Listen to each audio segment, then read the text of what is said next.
In this video, we'll discuss how connected forehead lines often relate to articulate storytelling, the expression of ideas, and persuasiveness. Enjoy. Hey everybody. In today's face reading tutorial video, we're going to discuss connected forehead lines.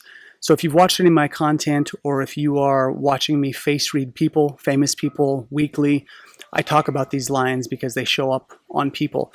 Quick side note too, for any of you who are new to the channel or people who are recurring subscribers that watch this content consistently, please know I have playlists on my homepage. And if you go to the playlists, you will see face reading tutorials, and then you will see face reading videos. The face reading videos are just reading people. The tutorials are more on how to do face reading and what these videos contain. So, quick side note there to make things a little more efficient should you want to streamline your access to face reading videos and whatnot. But back to the forehead lines. So I have come to call these lines over the years storyteller lines. Very consistently, what I've seen with people, with my clients, with people who I read, oftentimes when we see the connected forehead lines, and I use myself as a reference in this video, so if I'm doing these videos and I use myself as a reference, it's because a lot of you, while you don't know me personally, you're seeing me talk weekly, and so there's some congruency here. So these lines, the reason I call them storyteller lines is because in face reading, the mind is represented by the forehead.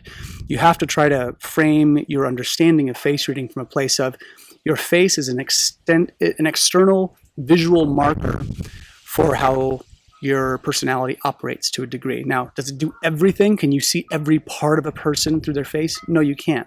There's a lot about a person that is infinite and immaterial and difficult to gauge, which is why face reading needs to be done one-to-one through conversation. But the point is, this area, okay, the forehead is indicative of the mind, how the mind expresses, how our thoughts cohesively connect, how well can we take ideas, how well can we look at multiple topics and bring them together and articulate them well. So what I usually see is people can usually articulate an idea pretty well. Now, am I the best at articulating ideas? No. There's always someone better in the world at anything that we do, but I'm also not bad at it. And so one of the things I realized, when I was using face reading years back when I was getting into it, was I had these lines, and my teacher, my late teacher, Lillian Bridges, used to say, you got great forehead lines. You should be articulating your ideas in some capacity. This is also why I think I fell into education in some capacity. I like to articulate my ideas, and usually I can take sometimes abstract ideas and make them cohesive and understandable and digestible, hopefully. And if I'm not doing that well, please tell me how I can do it better. But the point is, when you have a feature in face reading, the whole point behind this, the reason that face reading is relevant is because if you have a feature, face reading says you have to use it. And this brings me to a point which nowadays in our culture has become very divisive, but we are not created equal. And let me explain what I mean by that. That doesn't mean that people shouldn't have equal rights or anything like that, but we are not born genetically equal. Some people are taller. Some people are shorter. Some people are naturally physically stronger. Some people are more naturally athletic than others. And you can sit there and say, that's not fair, but the genetic game that we play, from our parents, we get what we get.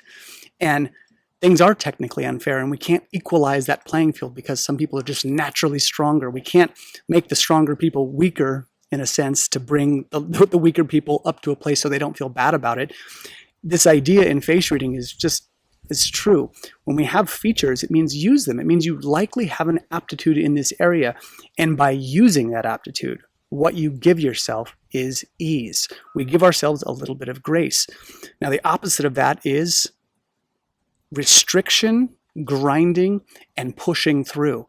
And life is going to do that to us. We do have to be very good at pushing through things, getting to the gym when we don't want to, eating the healthier food maybe when we don't want to. We do have to do that. But if you spend your entire life in that space of always grinding your nose against the wheel and never finding the areas where you are naturally very good at something, life becomes a lot more difficult. And that difficulty all the time is what causes the problem. Again, yin and yang. We're going to have hard and we're going to have easy sometimes, and celebrate when it's easy because it's not always easy. Life is pretty tricky. But the point is, use these lines. People, when they have these connected forehead lines, usually are good at telling stories. Usually, they're pretty persuasive. They're usually pretty good at articulating an idea. So my invitation to you is, for one, look at your own face. If you have these lines, understand that you might have an aptitude in this area, using your words, whether through writing, whether through speaking, whether through education. You have to find what's unique to you. You're not the same person as me, but find a place where you can use your words and articulate ideas, because chances are you're pretty good at it. The second thing I invite you into is to look for these wrinkles on other people. Really start taking inventory, because that's where a lot of learning and face reading comes from. It's looking at the people around you and saying, I'll be damned, that person does have connected forehead lines, and damn if they can't articulate an idea pretty well. Now, is this always going to be true? No. Don't think of face reading like that. We're looking for general pattern recognition. So I think this is a good thing for you to explore. Looking at other people is a good way to verify, but understand the forehead relates to the mind, and those connected forehead lines show cohesiveness of thought, the ability to articulate ideas and to sort of filter and sift through ideas also. So again, if you have this feature, just make sure that you're using it.